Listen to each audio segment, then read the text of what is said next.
নমস্কার বন্ধুরা, কেমন আছেন সবাই? পাপিয়াস কিউলিনারি আর্টে সবাইকে স্বাগতম। আজকে আমি বানাবো মজার একটা জিনিস, যা ছোট বড় থেকে শুরু করে সবারই খুবই পছন্দ। আজকে আমি বানাবো বাজার থেকে কেনা সেই ম্যাঙ্গো বার। কাঁচা আম দিয়ে আজকে বানাবো ম্যাঙ্গো বার। আমি আমগুলো খুব ভালো করে ধুয়ে নিয়েছি, এবার একটু জলে সিদ্ধ করে নেব। আমি 4টে আম নিয়েছি আজকে। আমগুলো আমার সিদ্ধ হয়ে গেছে, এবার আমি চুলা থেকে নামিয়ে নিব। এরপর ঠান্ডা করে নিতে হবে। এই 4টে আমে আমার একটা আমসত্ত্ব হয়েছে। আমসত্ত্ব আর ম্যাঙ্গোবার যেটাই বলেন, আমসত্ত্ব একটু পাতলা হয় আর ম্যাঙ্গোবার একটু মোটা করে দিতে হয়। আমি আমগুলো ঠান্ডা করে নিয়েছি, এবার আমটা ছিলে নিব। আসলে খুবই সহজ বানানো।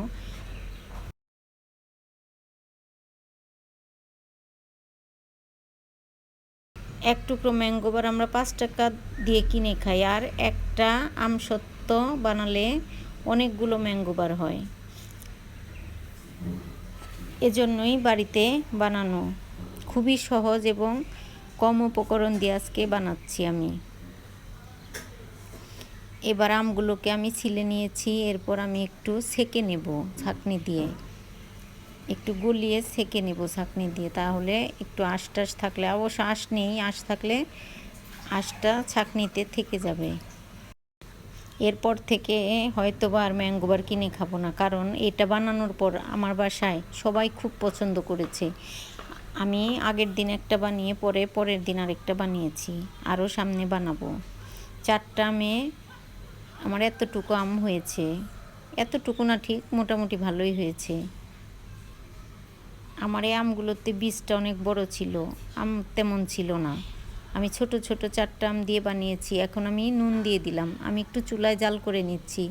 নুন দিয়ে দিলাম আর একটু চিনি দিয়ে দিলাম। এই আমগুলো অনেকটা টক, আচার বানালেও অনেক চিনি লাগে। একটু মিষ্টি মিষ্টি না হলে তো আসলে খাওয়া যাবে না। বাজারের ম্যাঙ্গোবারও অনেকটাই মিষ্টি। আমি এখানে স্বাদ মতো চিনি দিয়ে দিয়েছি। এবার একটু জাল করে নেব, হালকাভাবে জাল করে নেব। এভাবে ভালো লাগলে আপনারাও বাজারে কেনা থেকে বাসায় বানানো ম্যাঙ্গোবার খেতে পারেন। আমি অবশ্য এখানে কোনো কালার ইউজ করিনি, কারণ আমের যে কালারটা আছে সেইটা দেখতেই ভালো লাগছে।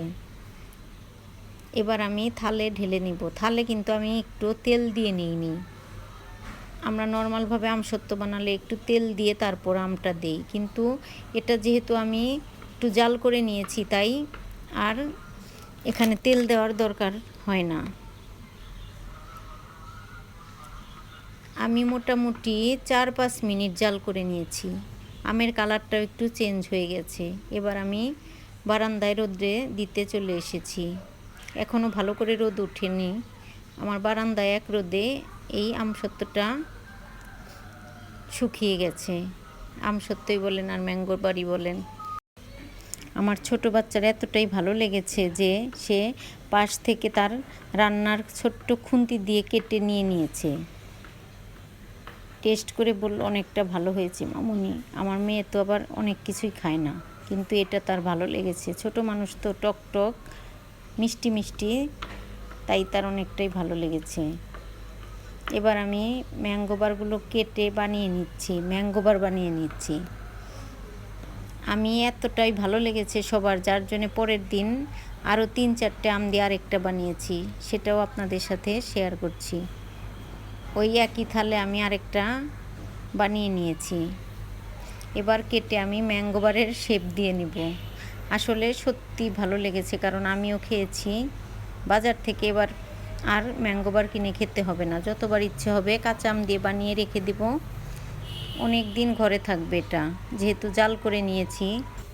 আমার ভিডিওটা যদি ভালো লাগে তবে অবশ্যই জানাবেন, লাইক কমেন্ট শেয়ার করবেন। আমার ইউটিউব চ্যানেলটি সাবস্ক্রাইব করবেন, আমার ফেসবুক পেজটি ফলো করবেন। ভিডিওটি দেখার জন্য সবাইকে অসংখ্য ধন্যবাদ। দেখুন ম্যাঙ্গোবারগুলো কতটা সুন্দর হয়েছে।